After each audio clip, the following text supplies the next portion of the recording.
Yeah, this is Tayton Connerway, MVP of the league, and this is Thomas Dowd, who felt like should have been all conference, but he got the most important thing, a tournament championship. And these two guys are absolutely amazing. Couldn't do it without them. But want to thank the good Lord for this victory. He shined down on us. What a blessing it is. Last time I've been to the NCAA tournament was 2008. That team actually got inducted in the Hall of Honor this year. I wasn't able to go because we were in the season.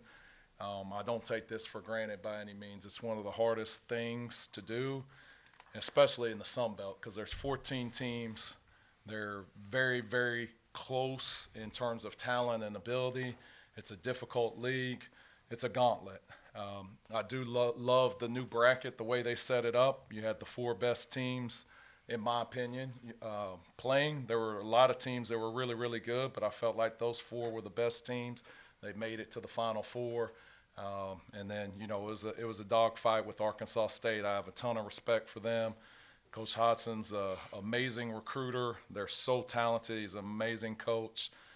Done a great job. My heart breaks for them. It stinks that you can't have two winners, but that's the way sports is. But I'm just super, super thankful, and then so thankful for all the Trojan fans and all the people that support us. It's been a long, long journey. We've had a lot of lessons they've learned. Our guys have really, really, these last couple of weeks came together as a team. I felt it in my heart that it could happen, but until it happens, it's just a feeling. I hadn't felt that way before, honestly, even the year that we did go to the NCAA tournament, and I felt it. And, to see it come to fruition, it's absolutely amazing, and so super, super thankful and humbled by this opportunity. We'll open up now for questions. Start off with Paul over here. Coach Ed, Paul Chestnut, Fox Sports Control Radio. Congratulations. Thank you. Just share with us down the stretch. I mean, you're down by 8 points, 10 minutes to go, and your team went in lockdown mode. You didn't give them much looks there. Got the rebounds. Just take us through that. Yeah, during a timeout, I challenged the guys to, guard their yard is what we term it. I felt like guys were just driving by us. I felt like a guy like Darian Ford for them was just a little bit tougher during that stretch, and they were fighting us and getting stops and being physical, and we were kind of allowing them to get in the paint and get to the basket. And our guys, they came out from the timeout, and all of a sudden we started getting stops. I know at times, kind of even later in the game, we put Theo in there at the 5. He did an amazing job. He doesn't play a whole lot of minutes at the 5, but he's such a good rebounder, such a good wall-up guy. And then we went zone, so we're able to spread it out. They got hot. Dominguez was hitting shots. Pinion is hitting shots, and they're really stretching the defense. And then they were driving by us, and so felt like for 5-6 minutes we couldn't get a stop, and then we were able to finally get stops. We made some shots. I mean, this guy was phenomenal down the stretch, as well as Thomas. I mean, he's unguardable, and he got going, and once he got going, we got to the free throw line as well, and next thing you know, we're up 8 or 10 points, and it's surreal to me, that this moment right now. And you dream about it. This is what you work so hard, and you get emotional because you put so much into it, and it's so hard to do. But yeah, it's a blessing from above for sure. Yes, sir. Oh, I'm sorry. Go ahead, Greg. Hey, Craig Stevenson, AL.com for both players. What does this mean to you personally to get here and finish the job? I mean, it's just a blessing for real. Like, it still don't feel all the way real yet. I'm sure it'll kick in later, but just the amount of work that I've seen, like our team and our coaches put in through like behind closed doors to come out here and be able to end on top. I mean, you can't ask for nothing else. It's the best way to go out. Yeah, I'd probably say about the same thing. Just first of all, just thank the Lord for all the blessings that He's given this team. Like Tayton said, behind closed doors, no one sees all the hardships that we go through, all the losses and lessons that we have to learn, all the work that these guys put in behind the doors, even all the way back to the summer.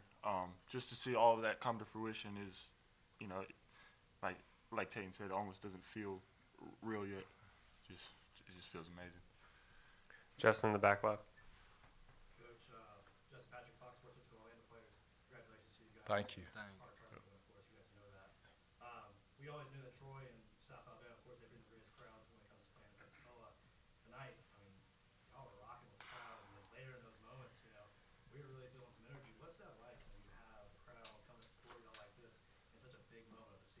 One thing about it, I mean, we have one of the most loyal fan bases. The fans, they're so enthused and energetic. They definitely gave us a lift. Once we finally started getting those stops and rebounds and a couple of buckets, they really, really energized us. And I think it helped our defense without a doubt. You start hearing the crowd behind you, and it just gives the guys a little bit more energy. And we're so super thankful for each and every fan that, hopped in the car and made the trip down to this beautiful city that we absolutely love.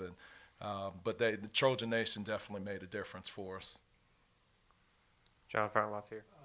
Peyton, down the stretch, you kind of took over at times. They held you to 5 points in the first half. Yes, sir. Kind of your mindset in those last, I guess, 6 or 7 minutes.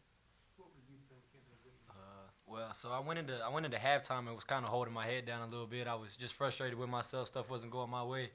And my teammates came by me one by one. Coaches, too, just said, get your head up. It's another 20 minutes. I mean, you got to let that pass go. There's no more lessons to be learned. There's no redos. It's the last thing. So I picked my head up, let my team help me out, and the rest showed itself. Back right here. Tyler White, WDHU in Dothan, Alabama. Coach, I kind of feel like for large parts of this game, especially that last stretch you guys really got going, kind of encapsulated exactly what Troy basketball has been this year. Really tough defensively, and then playmakers making shots Yeah. that normal people don't make. Well, your city should certainly be proud of that guy, Thomas Dowd. I mean, he's an absolute warrior, one of the toughest guys I've ever coached. He's just a sophomore, and, just the offensive rebounding that he brings, the defensive rebounding, the toughness, the shot making, the way he defends every single possession, it's absolutely amazing. And that is who we are. We pride ourselves on defense and rebounding and toughness, and then it's nice to have the most talented, elite playmaker, sitting beside me and Tatum Conaway. I mean, I feel bad for opposing coaches because he's really unguardable because he's so athletic.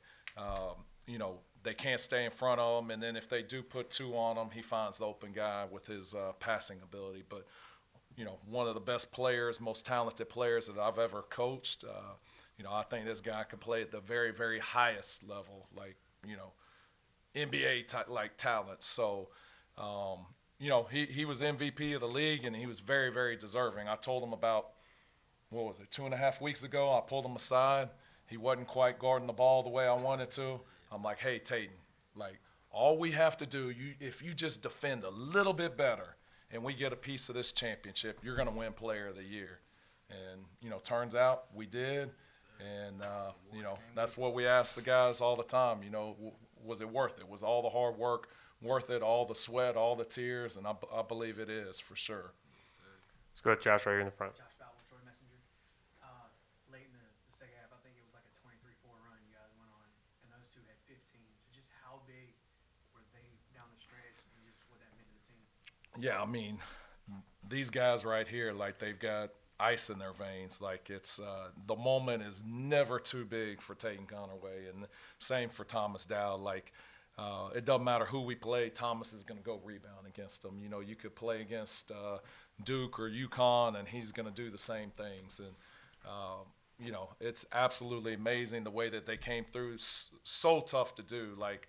All the momentum's going the other way, and for them to be able to flip the script. But it's a great life lesson for them. 20 years from now, house burns down. You fought through adversity, and you know how to overcome it. And these guys are unbelievable at it. I mean, as I mentioned in the last press conference, we've had our 5 losses were 14 points. So we've had adversity, we've had lessons, and they finally learned from it. I think our team's grown closer, and I think that's been the difference, the last 4 or 5 games is they've just come together and not point fingers and just we're going to do this thing together. Another one front right here. Gavin Baxter, Metropolitan.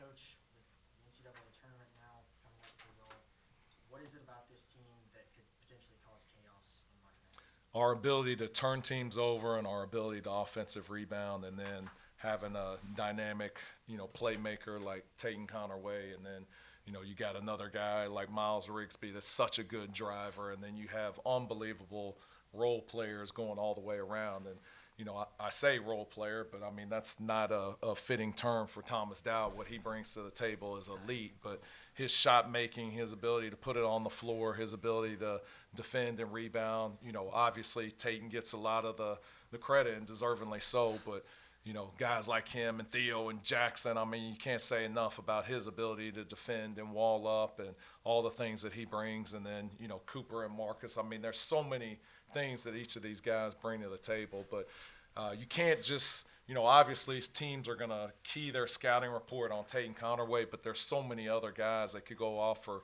10, 15, 20 points on any given night. And I think that is what makes our team – going to make our team a difficult matchup for somebody, and then the offensive rebounding and our ability to turn teams over. Question back center here.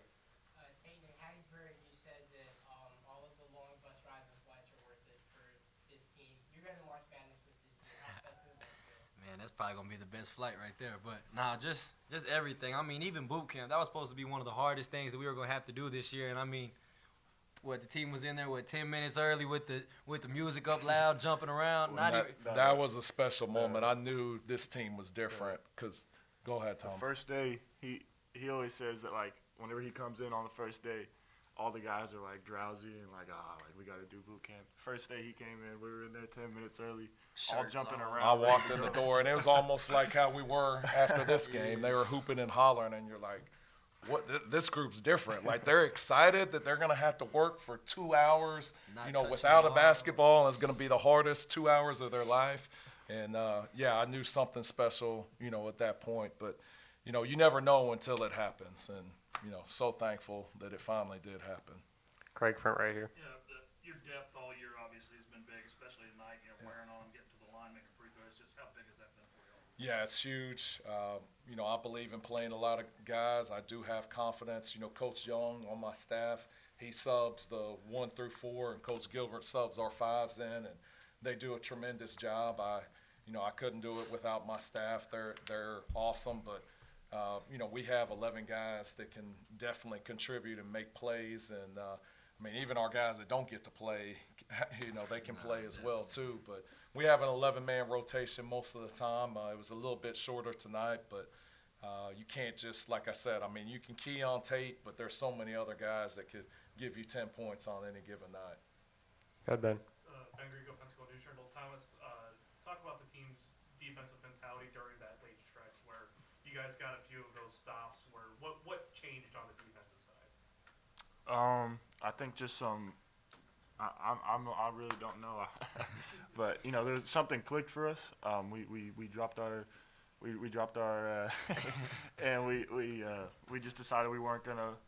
Coach chewed us out in that media timeout around the 10-minute mark, and we just decided we weren't gonna let them keep attacking us the way they were. And some guys definitely made some big plays that were momentum changers, and I think all year our thing has been. We get our offense from how good our defense is doing. So, once we got our defense going, it flipped the whole script. John, front left here. Thomas, I saw you had a chance to hug your dad on the court and some other family members.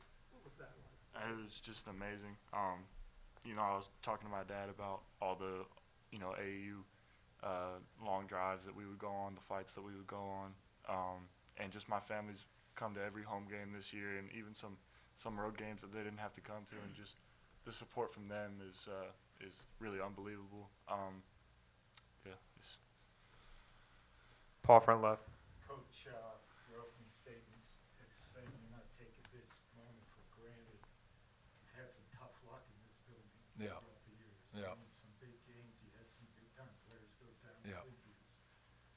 How gratifying is this for you? Words can't even express it. I won't want tonight to ever end.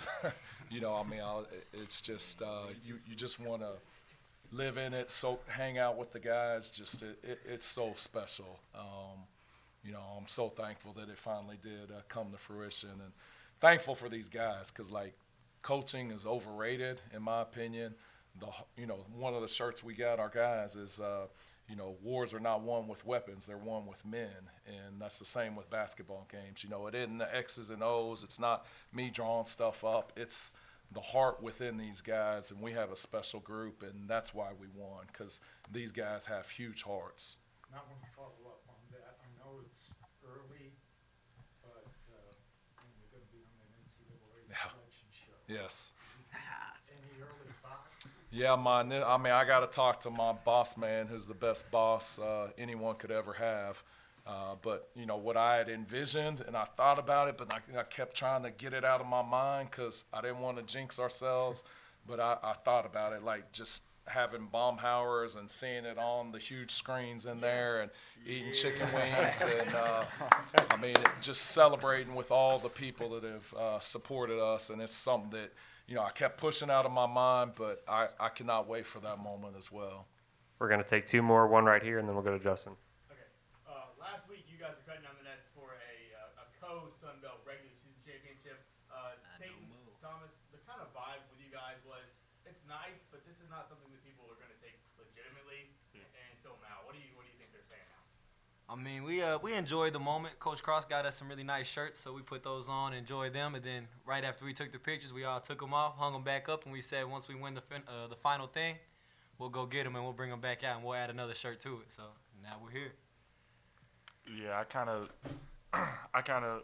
we definitely all appreciated and we're grateful for the co-regular season championship, but we knew that we had made some mistakes, we had let some game slip, things like that, and I think we were all just still hungry. I think we knew what this team was capable of, and I might kind of have a bad habit of seeing what people are saying on social media and stuff, and I kind of felt disrespected a little bit. I felt like no one was talking about Troy, and I don't think we were getting the credit we deserved, and so I think we all kind of felt like that, We do. and we used it as a chip on our shoulder to fuel the fire, and what, they can't say much now. So. Last question with Justin in the back corner. Coach, all right, so you won all 3 games here by double digits. Very impressive knowing how competitive this conference is. And talked about your selection shows with the celebrations and fun. But once that's over, back go time, what's the mentality that you want to carry going into March Madness to show not just what Troy's about, but how competitive and how great Sun Belt Conference is? Yeah, we'll be on a mission. The Sun Belt's won games, in the past. This team's definitely a team that can win a game or games in the NCAA tournament. We weren't playing near as good earlier in the year when we played Arkansas and Oregon and those type of teams, Houston. But, we're definitely going to have the mentality that we're going in there to win. We're not just happy showing up. We're definitely going in there that we're going to move along and advance in the NCAA tournament.